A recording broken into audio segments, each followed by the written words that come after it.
마태복음 1장 21절, 22절, 23절 세 절 합독합니다. 아들을 낳으리니 이름을 예수라 하라. 이는 그가 자기 백성을 그들의 죄에서 구원할 자이심이라 하니라.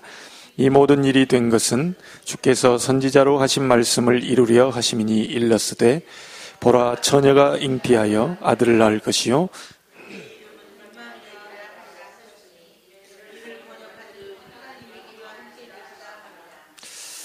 아멘.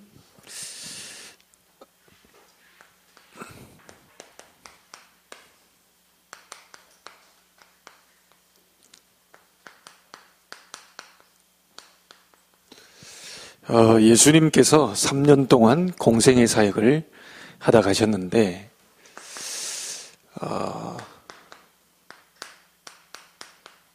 예수님께서 가르치신 것이 무엇인가? 오늘 굉장히 중요한 부분이고요. 우리가 지금 말씀을 보는 가운데 굉장히 중요한 과라고 할 수 있습니다. 이 부분이 안 되어지면 우리가 신앙생활 하는 것도 힘들어지고 또 우리가 전도도 사실은 잘 안 되어지는 거죠. 예수님께서 공생애 3년 동안 저희들이 가르치신 것이 분명히 있는데 오늘 그 부분을 붙잡고 여러분이 새로운 시작이 되기를 주의 이름으로 축복합니다. 성경에서 제일 많은 의미가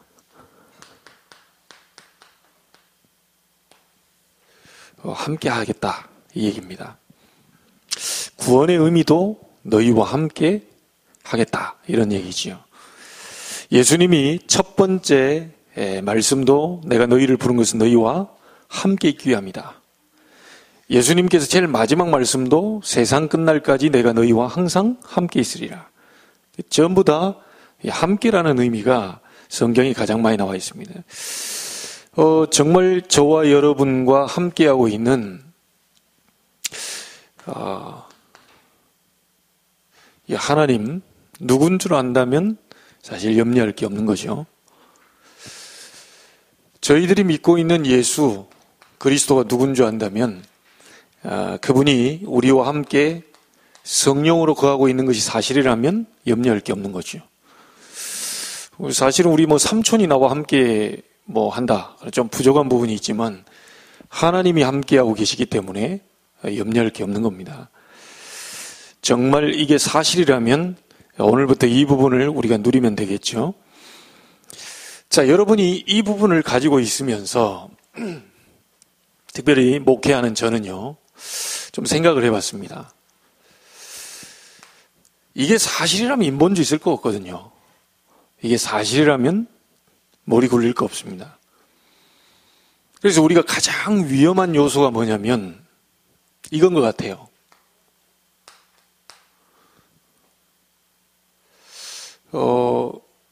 이 굉장한 나라고 하는 이 동기가요, 우리는 굉장히 많습니다. 여러분이 한번 묻겠습니다. 손에 놔도 괜찮습니까? 저에게 물었습니다. 목회가 안 돼도 괜찮겠냐? 그럴 리는 없겠지만 여러분의 직장이 안 돼도 괜찮겠습니까? 이게 사실이라면. 그럴 리는 없습니다. 교회가 안 되고 직장이 안 되고 가정이 안 될 리는 없어요. 그런데 손해 나고 그렇게 안 될지라도 괜찮다 그 정도까지 가버려야 돼요. 이거 완전히 바꿔야 됩니다. 만약에 우리가 틀린 동기를 가지고 있는데 잘못된 동기를 가지고 있는데 거기다 대놓고 열심을 낸다. 어떻게 됩니까? 목사가 성도 한 명이 그래도 참 힘든 거지만 한 교회를 담당하는 목사와 또 중직자가 정말 다른 동기, 내 유익을 위한 동기, 만약에 이익 손해 막 따지는 그런 동기, 자리 싸움하는 그런 동기, 사람 눈에 보기에 좋은 그런 동기들을 잔뜩 갖고 있으면서 열심을 낸다. 큰일 나는 거죠, 이제. 이 계속해서 이 열심은 그냥 가만히 있으면 되는데 교회 안에 굉장한 문제를 일으킵니다.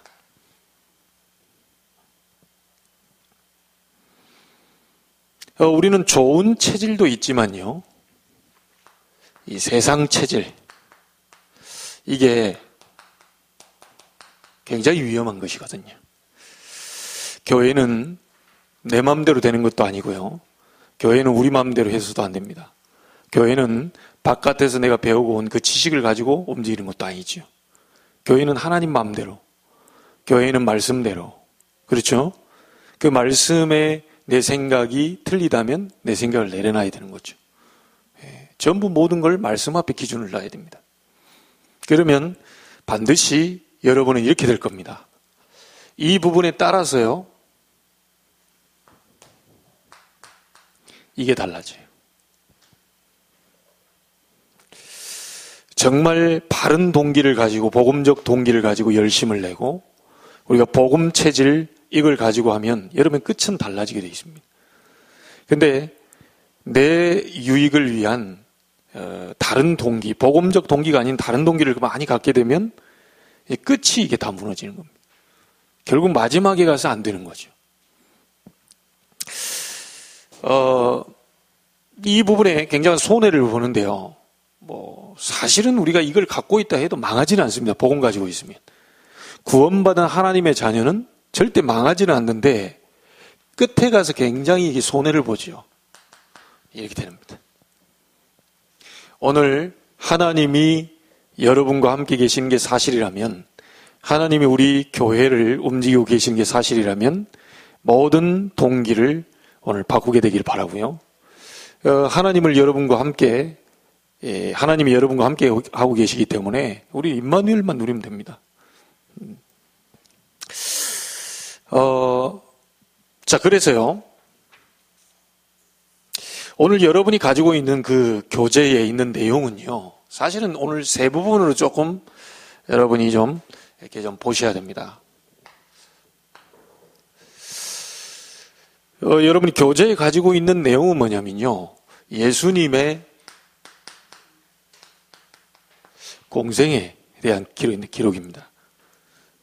근데 이 부분에 대한 내용인데요, 사실은 그 이전 내용과 그 이후의 내용이 굉장히 중요합니다. 예수님이 오실 것이다라는 많은 예언이 나와 있죠. 말하자면 예수님의 이제 그림자입니다. 이 앞부분은 그림자 시대죠. 예수님이 공생애 3년을 하고 십자가에 죽고 부활하시고 난 다음에 교회가 탄생이 됐습니다. 공생애 이후에 초대교회가 탄생이 됐죠. 어디서 됐죠? 마가다락방에서 시작됐습니다. 이게 마가다락방 시대죠. 이렇게 이제 세 부분으로 성경은 나눌 수가 있죠. 여러분, 성경에 이 예수님이 오시겠다고 하는 이 그림자 시대에 가장 중요한 설명을 하고 계시는데요. 그 설명이 뭐냐면 이 단어입니다. 임마누엘. 어디가 나왔죠? 유일하게 나온 부분이죠. 보라 처녀가 잉태하여 아들을 낳을 것이 그 이름을 임마누엘이라 하리라. 근데 이거 한 번밖에 안 나왔는데요. 사실은 이걸 재차 설명하기 위해서 8장 3절에 다시 한번 나옵니다. 근데 엄밀히 따지면 한 번밖에 안 나온 거죠. 이걸 설명하기 위해서 나온 거니까요. 이 처녀가 잉태하여 아들을 낳을 것인 그 이름을 임마누엘이 하리라. 예언되어진 부분이 성취됐습니다. 그게 오늘 읽은 마태복음 1장 23절이죠. 성취가 된 거죠. 자, 그래서 이 임마누엘 이 사건은요,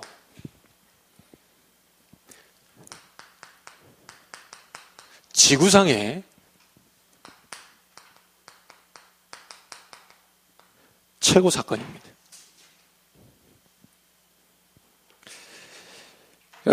임마누엘 하신 하나님의 역사지요. 지구상의 최고의 사건이 바로 임마누엘입니다. 하나님이 우리와 함께하기 위해서 인간의 몸을 입고 오신 사건이. 이거는 그 어떤 사건하고도 비교할 수 없는 지상 최대 사건입니다.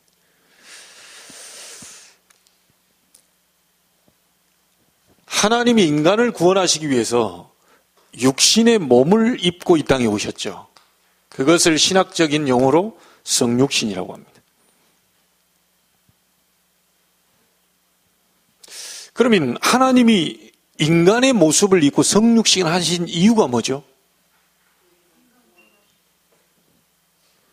하나님이 굳이 하늘 보좌를 버리시고 사람의 몸을 입고 이 땅에 오신 이유가 뭡니까?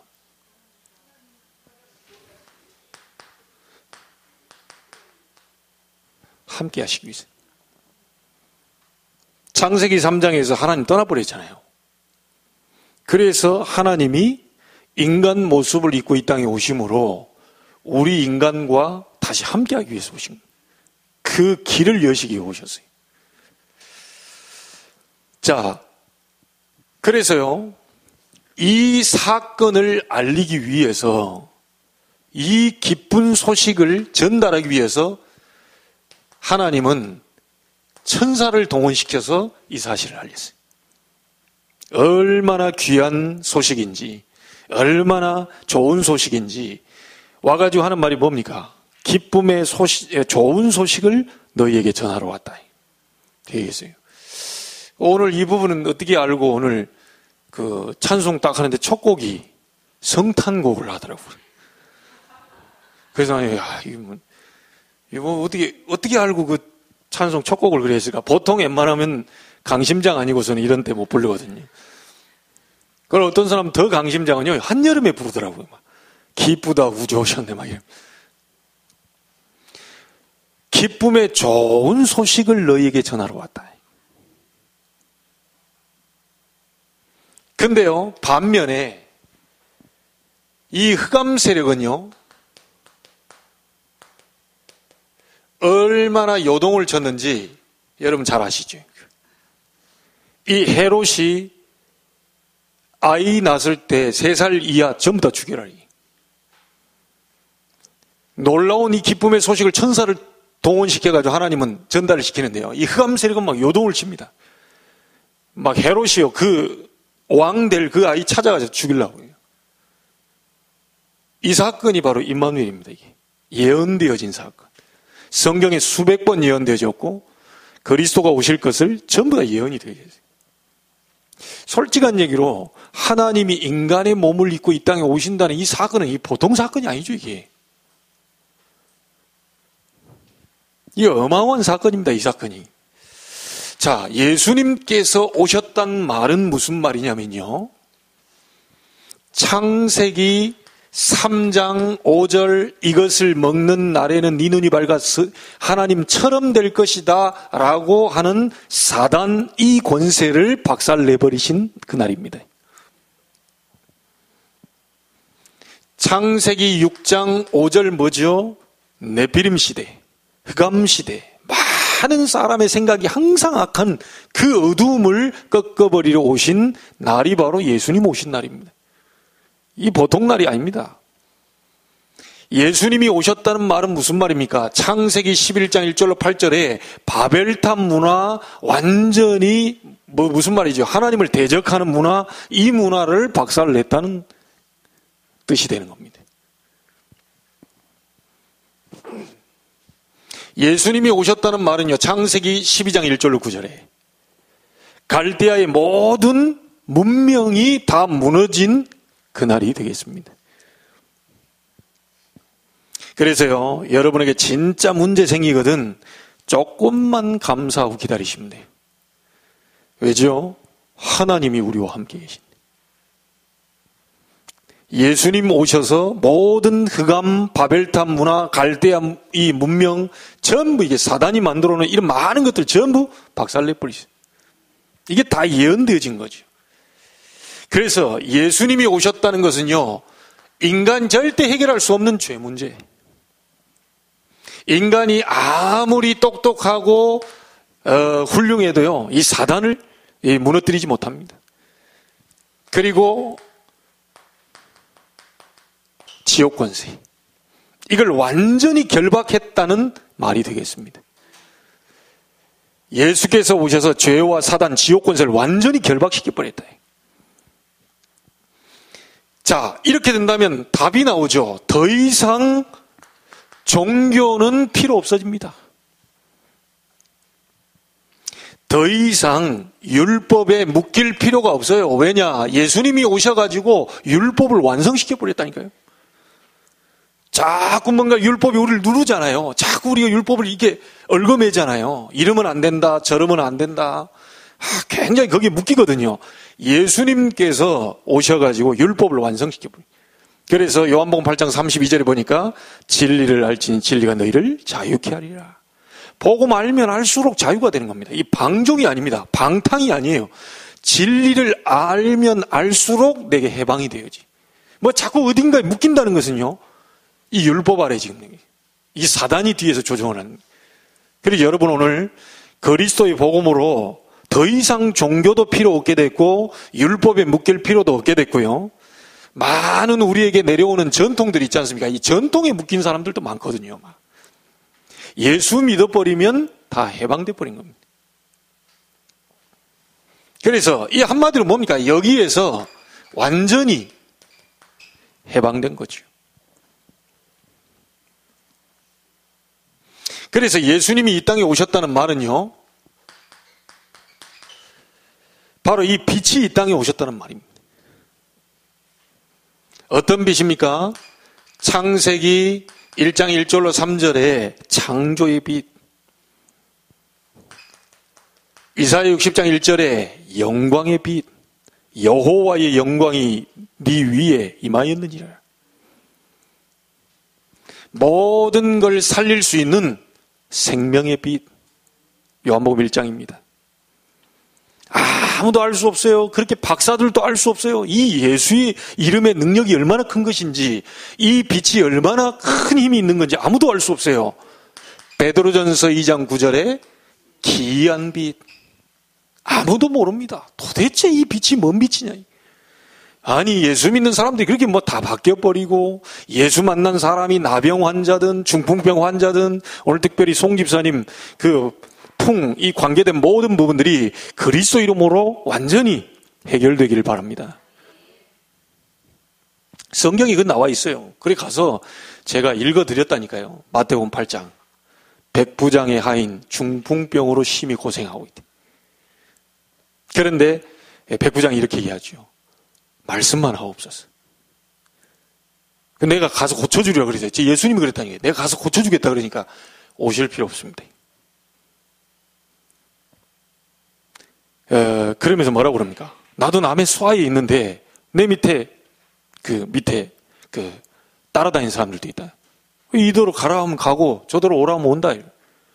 말하자면 예수님이 주인으로 높여버린 거죠. 주님이 말씀하시는데 제가 움직이면 되지 왜 주님이 움직일 필요 있냐. 그러니까 말씀만 하십시오. 그랬더니 예수님 뭐라고 말합니까? 이스라엘이 이만한 믿음 본 적이 없다. 여러분 어디를 꼭 가야 됩니까? 우리가 뭐 이 기도원으로 막 가야 거기서만 막 역사 일어납니까? 아닙니다. 하나님의 말씀 제대로 받아버리면 역사 일어나요. 그래 되게 돼 있다니까요. 그랬더니 어떻게 되지요? 네 믿은 대로 될지어다 하시니 즉시 하인이 나으니라. 제가 가만히 이렇게 기도하면서 이렇게 보는데요. 사실 우리가 하나님 앞에서 이렇게 볼 때 참 믿음이 없구나. 참 이게 내가 믿음이 없구나. 정말 하나님을 내가 믿고 있을까? 하나님의 능력을 정말 내가 알고 있을까? 만약에 그 사실을 안다면 가장 먼저 이게 없어져 버리는 건데요.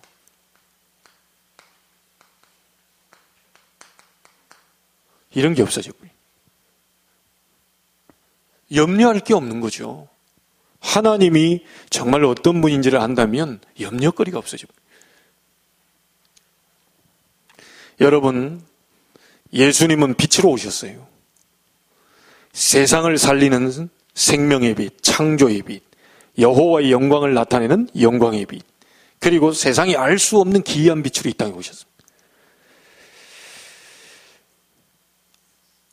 여러분, 사람들이 이렇게 예언되어져서 오시려고 하는 그분에 대해서 과연 사람들이 이 부분에 대해서 알고 있었을까요?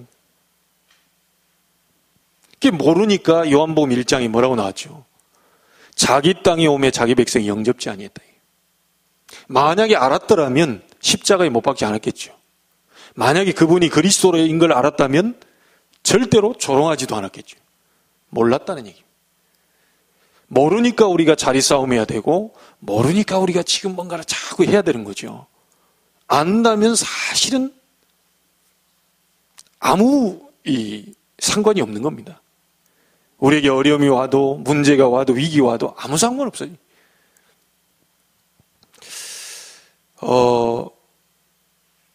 지금 우리 교회에 저도 그렇고요, 우리 아이들도 그렇고 계속해서 지금 육신의 이런 부분들이 막 터지잖아요.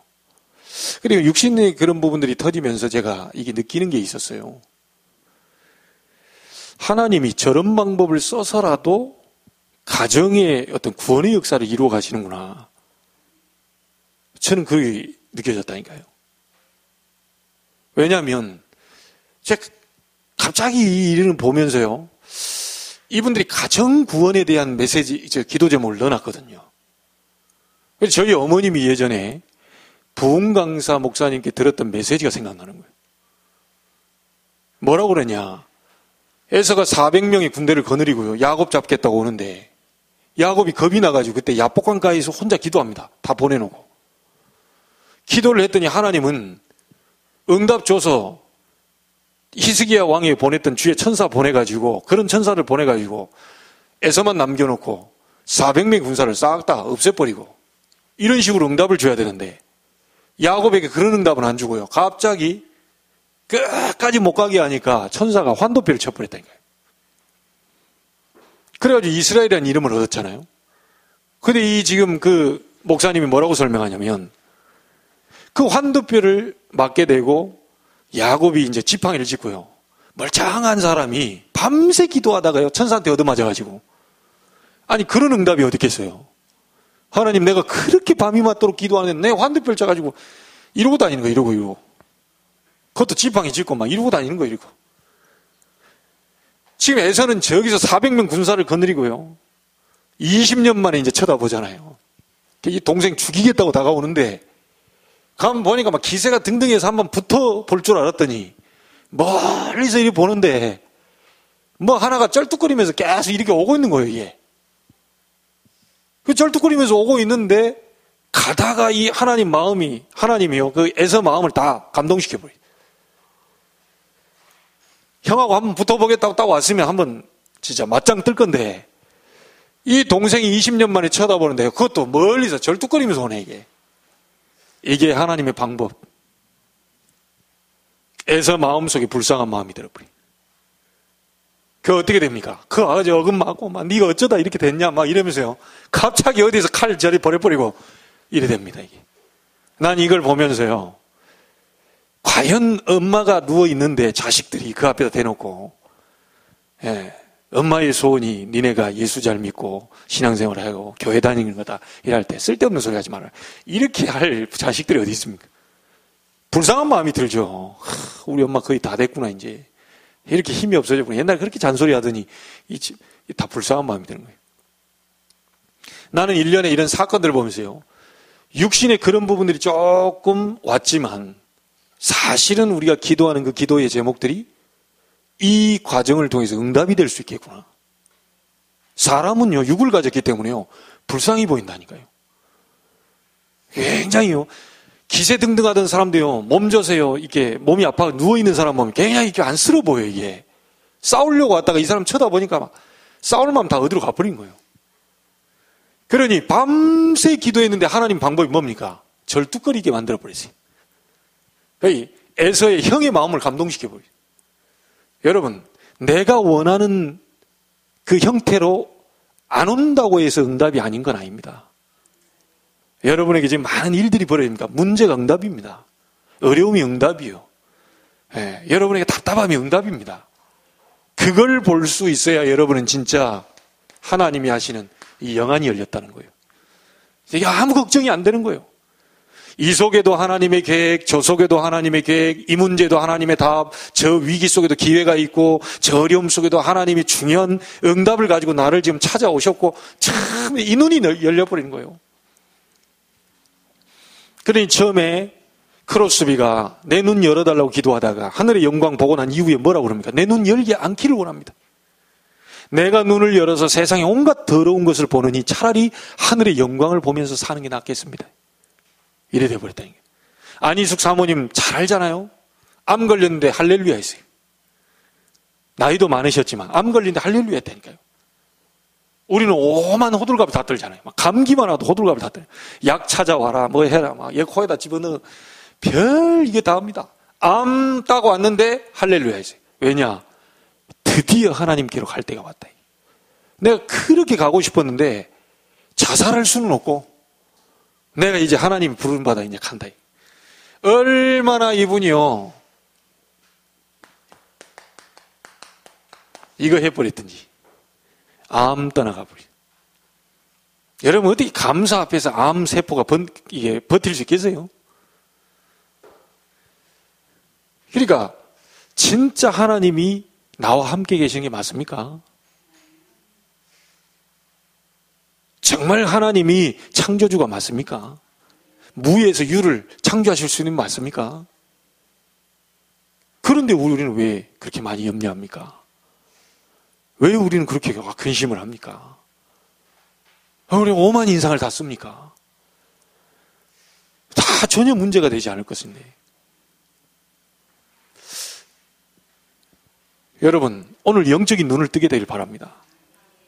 하나님이 우리와 함께하기 위해서 임마누엘로 약속하셨어요.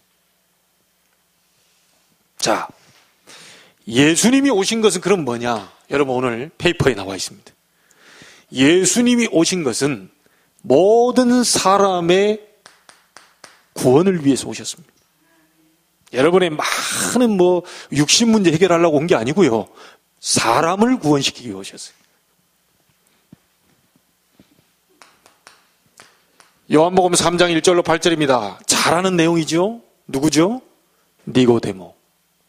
아무리 열심히 해도요. 니고데모 같은 사람은 절대로 구원받을 수 없습니다. 구원은 성령의 거듭남으로만 가능한 겁니다. 아무리 열심히 하고 아무리 노력하고 아무리 최선을 다하고 아무리 선을 쌓아도 절대로 구원받을 수 없어요. 성령의 능력으로만 구원받을 수 있습니다. 그래서 우리는 그걸 보고 은혜라고 하죠. 우리 힘으로 되는 게 아니에요. 예수님이 오신 목적 요한복음 10장 10절 11절입니다. 뭐죠? 양으로 생명을 얻게 하고 더 풍성히 얻게 하려 한다. 우리에게 생명 주시려고 예수님이 오셨어요. 그래서 우리는 뭡니까? 로마서 8장 2절에 생명의 성령의 법이 죄와 사망의 법에서 너희를 해방하였습니다. 여러분 성령이 우리 안에 들어와 있는데 무슨 성령이요? 생명의 성령이다. 그래서 우리는 찬송가 예전에 405장 지금 몇 장입니까? 나 같은 죄인 살리신 주 은혜 놀라워. 그 다음 뭐죠? 잃었던 생명 찾았고 광명을 얻었네. 우리 속에 하나님의 영이 함께하고 있다가 죄를 짓고 하나님의 영이 떠나갔죠. 잃어버려서 생명을 잃어버렸단 말이에요. 예수 그리스도 이름 믿는 자 속에 생명의 성령이 다시 들어오네. 그래서 잃었던 생명을 얻게 되는 겁니다. 그때부터는 풍성한 열매를 얻게 돼 있어요. 여러분이 예수 믿는 것은요, 단순히 이게 단기간이 끝나는 게 아니고요. 11장 25절 26절에 보니까 예수를 나는 부활이요 생명이니 나를 믿는 자는 죽어도 살겠고 무릇 살아서 나를 믿는 자는 영원히 죽지 아니하리라. 영생하게 되는 겁니다.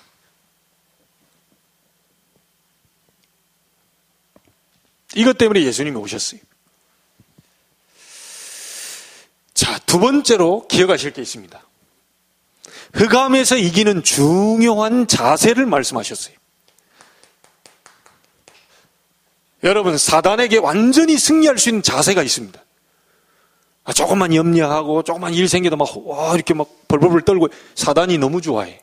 흑암에서 완전히 승리할 수 있는 자세, 주님이 말씀하셨다니까요.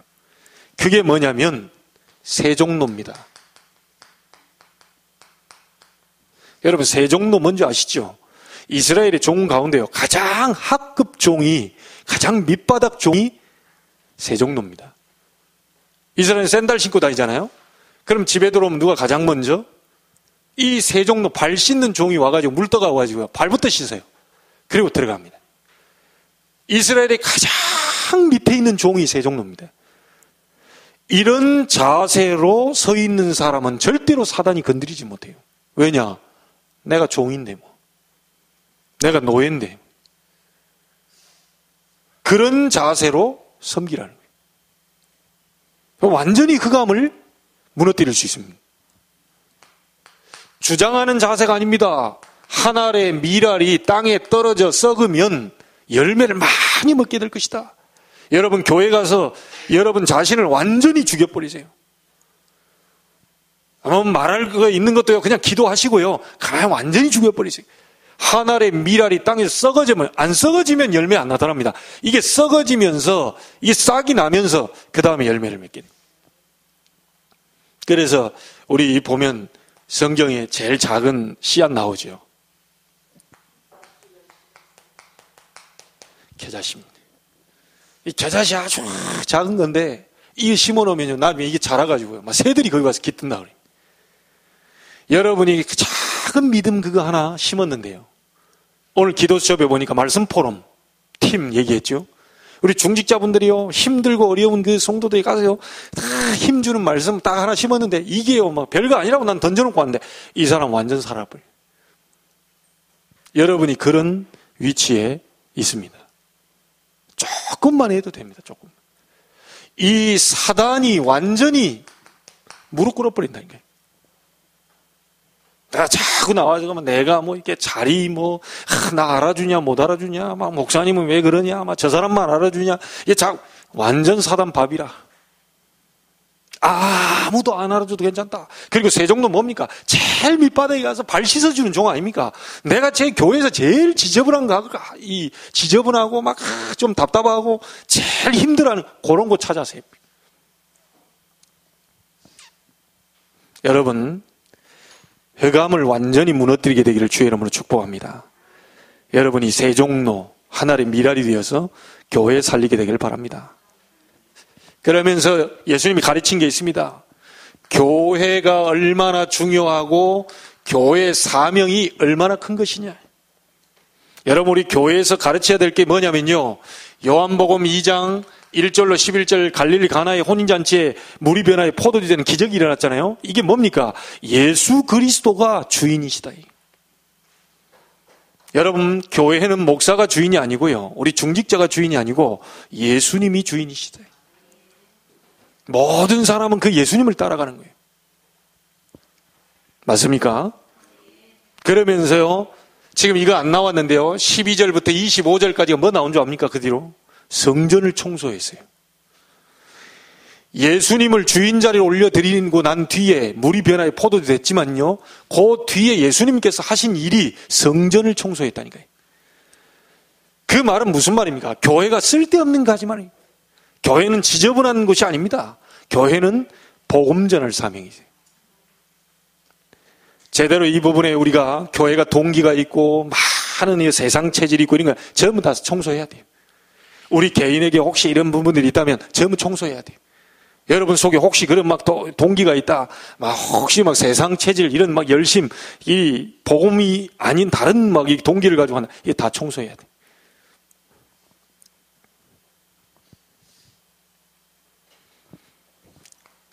그리고 방법도 가르쳐 주셨어요. 그 방법이 뭡니까? 요한복음 15장 1절로 7절입니다. 가지가 붙어 있기만 하면 열매 맺는다. 여러분, 이렇게 막 잘하려고 하지 마시고요, 말씀만 딱 잡고 있으면 돼요. 강단에 떨어지는 말씀만 딱 잡고 기도하세요. 붙어있기만 하면 열매 오게 돼 있어요. 자, 우리 가지가 막 걸어다니면, 나 원줄기 필요 없다고. 가지가 막 걸어다닌다. 이게 이제 좀 뭐랍니까? 이 정신 문제 있는 가지지. 원 가지에만 딱 이렇게 붙어 있으면요. 이 그 원 줄기에만 붙어 있으면 시간표 되면 열매는 절로 맺어요. 여러분 지금 너무 막 이렇게 많은 큰 거 이런 게 아니고 아주 작은 거. 작은 것에 여러분이 헌신할 수 있다면 하나님은 반드시 응답하시게 되어 있습니다. 자, 그러면서 예수님이 제자 훈련 시키셨죠.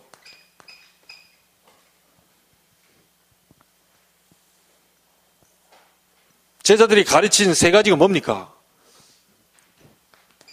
내가 너희를 부른 것은 너희와 함께 있기 위함이다. 네. 우리 지금 함께 하는 겁니다, 이게.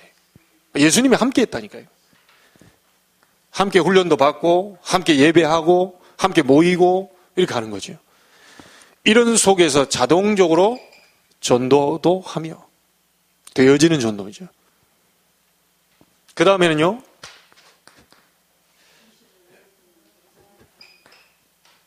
귀신을 내쫓는 권능을 주기 위해서 불렀다. 그리고 제자들에게 하신 요구가 있습니다. 그거 한번 보세요. 마태복음 9장 9절에 보니까 순종하고 자신을 따르라.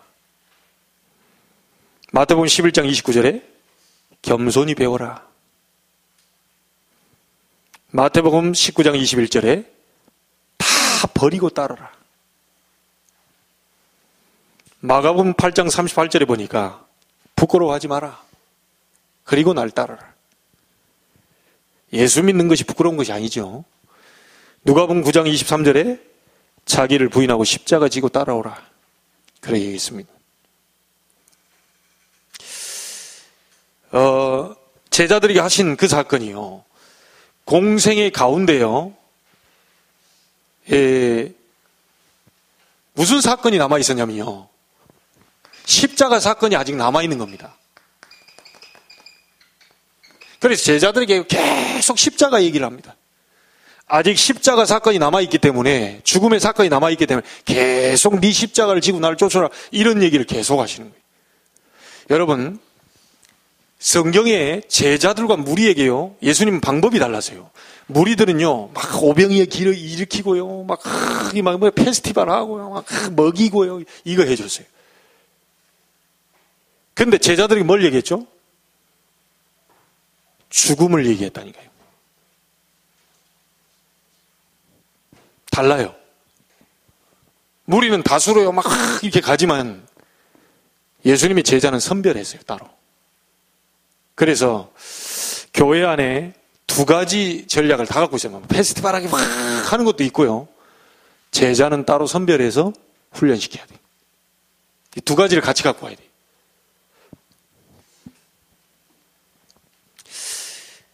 자, 그러면서 예수님께서 이것도 가르쳐 주셨습니다. 전도자의 삶, 이걸 얘기해 주셨어요. 이사야 40장 8절, 마태복음 5장, 출애굽기 3장, 여호수아 1장 8절. 전도자의 삶은 무슨 삶이냐? 말씀을 따르는 자입니다. 여러분, 제자가 누굴까요? 말씀 따라가는 사람입니다. 말씀을 온전히 따라가는 사람이 제자입니다.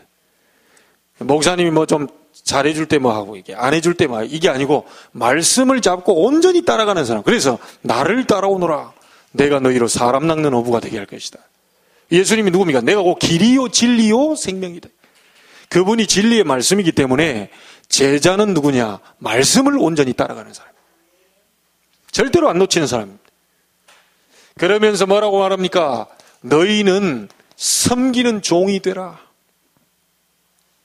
주장하는 자의 자세로 서지 말고 너희는 섬기는 종이 되라. 그러면서요, 버리는 자다. 전도자의 삶은 버리는 자다. 전도자의 삶은 우리 있는 지역으로 파송된 자다. 그리고 전도자의 삶은 편한 삶이 아니죠. 십자가 지는 자가 바로 전도자의 삶입니다. 예수님이 고난을 당했기 때문에 너희도 고난을 당하게 될 것이다. 그러고 있어요. 여러분, 제자의 삶을 살기를 원한다면요, 좀 고난이 올 수 있습니다. 이 제자의 삶을 산다고 하면요, 여러분 앞에 많은 그 어려움이 올 수 있어요. 우리 교회 안에 교회 생활 하다 보면요, 막 평안한 일만 계속 되는 게 아니라 자꾸 여러분이 십자가 같은 어려운 이런 일들이 자꾸 이거를 넘어설 수 있어요. 주님께서 여러분에게 넘어설 수 있도록 분명히 힘을 주실 줄로 믿습니다. 7번째가 안 나왔죠? 전도자의 삶 살고 난 이후에요, 예수님이 모든 것을 승리하셨어요. 예수님이 십자가에 달려 돌아가신 것은 뭐냐? 모든 죄와 지옥, 사단, 이 모든 흑암 권세를 전부 장사지내 버렸어요. 그게 십자가 사건입니다. 예수님이 부활하셨죠? 이 부활은 뭡니까? 완전 모든 것에서 승리한 사건입니다. 죄와 사단과 흑암 권세에서 완전히 승리하셨다. 여러분과 저도 마찬가지입니다. 주님의 이름으로 구원받은 여러분은 반드시 전도자의 삶 속에서 하나님이 주신 축복과 응답을 누리다가 반드시 승리하게 될 것이다. 그래서 이 일을 하는 사람은요, 마태복음 10장 40절 42절에 나와 있죠. 냉수 한 그릇이라도 결단코 상을 잃지 않게 될 것이다. 전도자의 삶 사는 사람은 냉수 한 그릇도 상을 잃지 않게 될 것이다. 자, 이제 그리스도께서 모든 걸 완성시키고 난 이후에 요 시대가 접어들었습니다. 마가 다락방 시대, 초대교회 시대인데요, 더 이상 물을 필요가 없죠. 이 말씀을 보면요, 마태복음 28장 16절 20절에 하늘과 땅의 모든 권세를 내게 주셨다. 그러므로 가라. 분명히 얘기하셨습니다. 마가복음 16장 15절 20절에 만민에게로 가라. 믿는 자들에게는 이런 표적이 따르게 될 것이다. 너희가 내 이름으로 뭐라고 그랬죠? 귀신을 내쫓고. 그럼 뭡니까? 새 방언을 말하며. 방언이라 하니까 옛날에 그런 방언. 방언이라는 건 하나님 말씀입니다. 새 방언이라는 건 여러분에게 하나님의 놀라운 역사가 일어나면서 계속 말씀이 막 이게 터져 나오는. 그리고 뱀을 집으며 그랬죠. 사단을 완전히 박살냈습니다. 하늘과 땅의 모든 권세를 가진 주님이 만민에게 가라. 믿고 갈 때에 너희들 가는 모든 곳에 심지어 병든 자에게 손을 얹은 즉 낫게 될 것이다. 그러면서 뭐라고 합니까? 주께서 저들과 함께 역사하사 그 따르는 표적으로 말씀을 확실히 증언케 하셨다 그랬어요. 주님이 함께 역사하고 계십니다. 그분이 십자가에서 모든 걸 완성시키시고 죽으셨다가 부활하셔서 완전히 승리를 일으키고 난 이후에 우리와 함께 계시. 우리의 가는 모든 곳에 주님이 함께 역사하십니다. 그러면서 그 주님이 얘기하신 게 있죠. 요한복음 21장 15절 18절에. 네, 이때 뭐라고 묻습니까? 베드로야 이렇게 물어야 될 건데, 예, 이 요한의 아들 시몬아 이렇게 묻죠. 그 이스라엘 유대인들은 집에서 이 부르는 이름이 있고요, 나와서 부르는 이름이 다르고요, 또 성공했을 때 부르는 이름이 다르대요. 그때 다 같이 썼는데 하필이면 베드로야 이렇게 얘기하지 않고 그 실수 많은 요한의 아들 시몬아, 옛날 그 집에서 부르던 이름을 끄집어 빼요. 아주 부끄럽게 이렇게 끄집어냅니다. 예. 주는 그리스도시여 살아계신 하나님 아들이시며 바요나 시몬은 네가 복이고, 이 베드로 너는 베드로라 할 때 이 베드로 이 이름을 불러줬으면 좋은데 요한의 아들 시몬아 네가 나를 사랑하냐. 예, 제가 주님 사랑합니다. 그러니까 내 양을 먹여라. 아주 부끄럽게 옛날 그 실수투성이에 그걸 딱 끄집어냅니다. 주님은 그런 우리를 찾아오셔서 얘기하시. 막 당당하게 막 이런 게 아니고요. 부끄럽고 그런 나를 찾아오셔서 하는 말이 네가 나를 사랑하느냐. 내 어린 양을 먹이라. 사명을 부여하셨어요.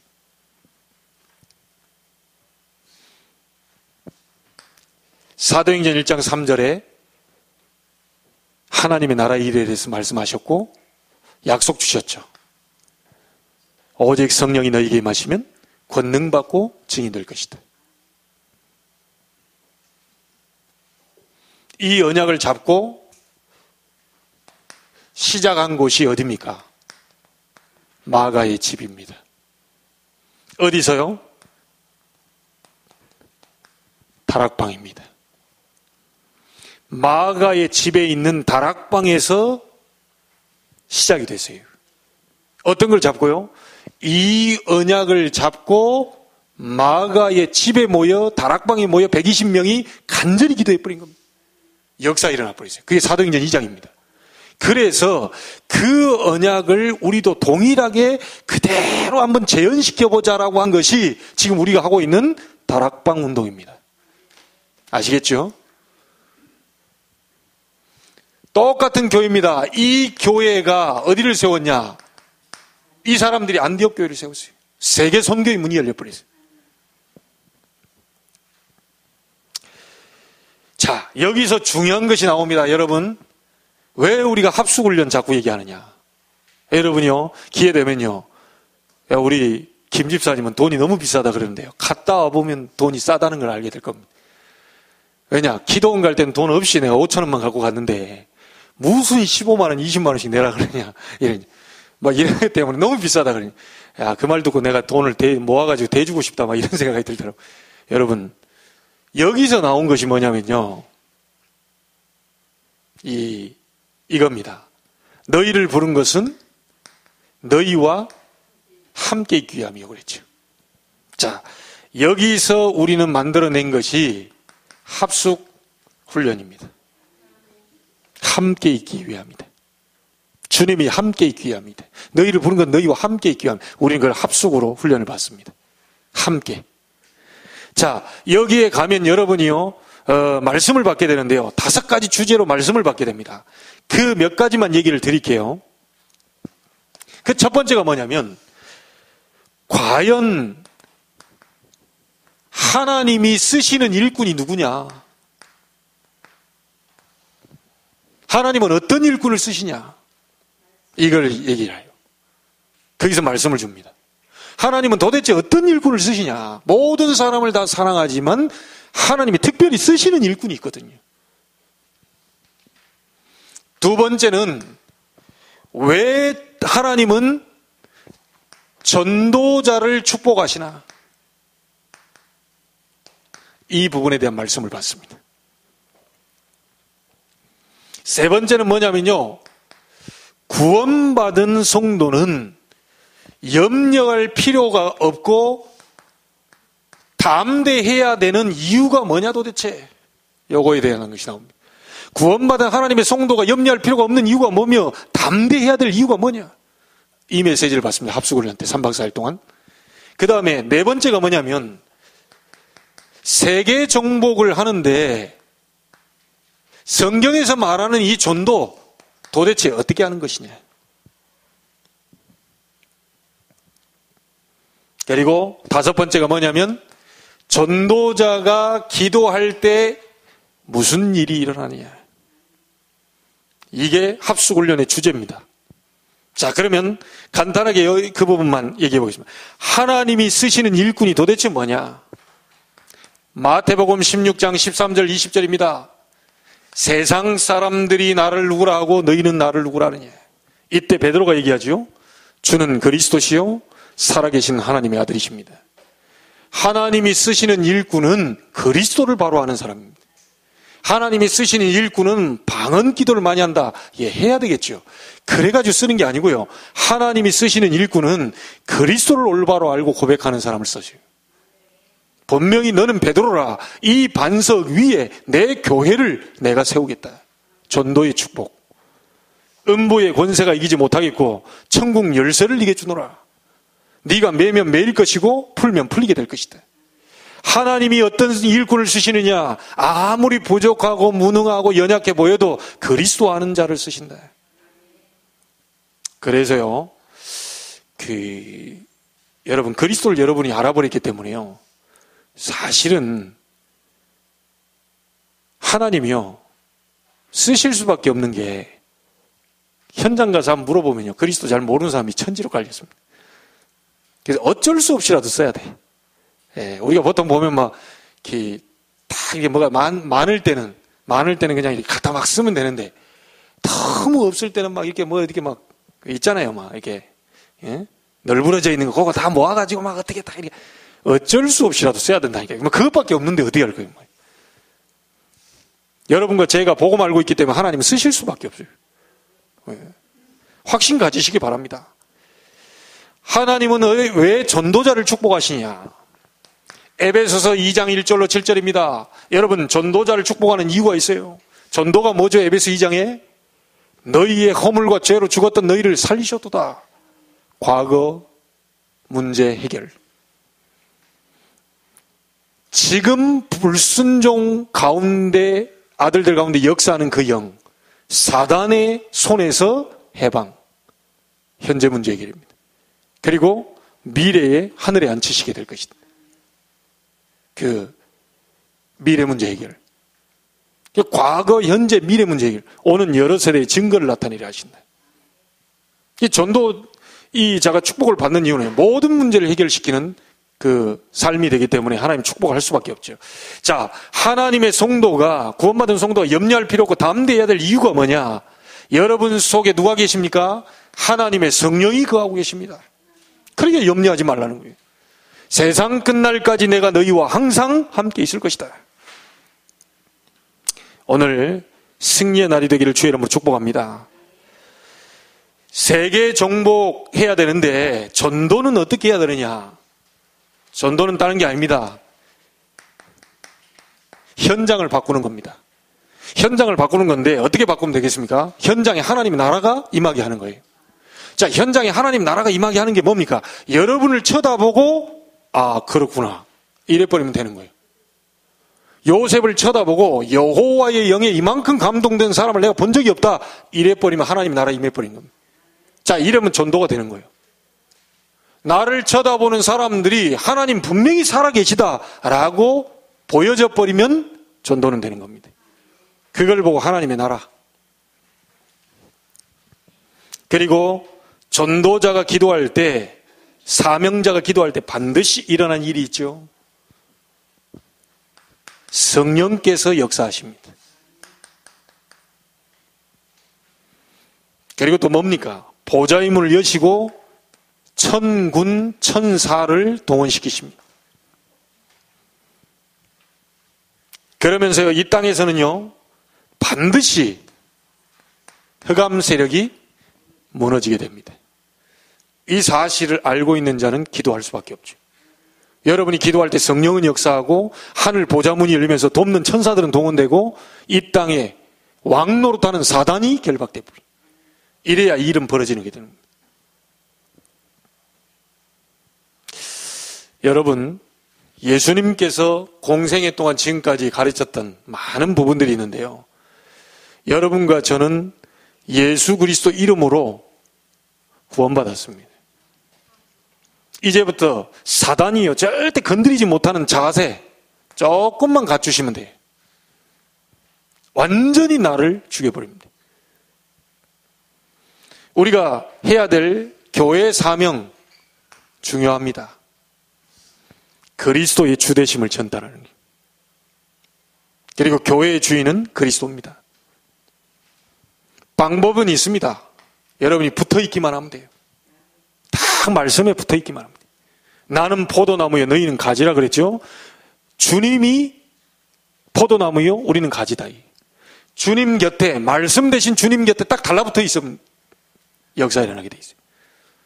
그리고 주님이 가르쳐준 이 제자훈련 함께 하겠다 그래요. 함께 하시면서 전도의 문을 여시겠다. 그리고 현장을 바꾸는 귀신을 내쫓는 권능도 가지게 하려 한다고 그랬습니다. 여러분에게 공생애 동안 주님이 가르쳐 줬던 이 놀라운 축복이 여러분에게 오늘부터 시작되기를 주의 이름으로 축원합니다. 우리 합심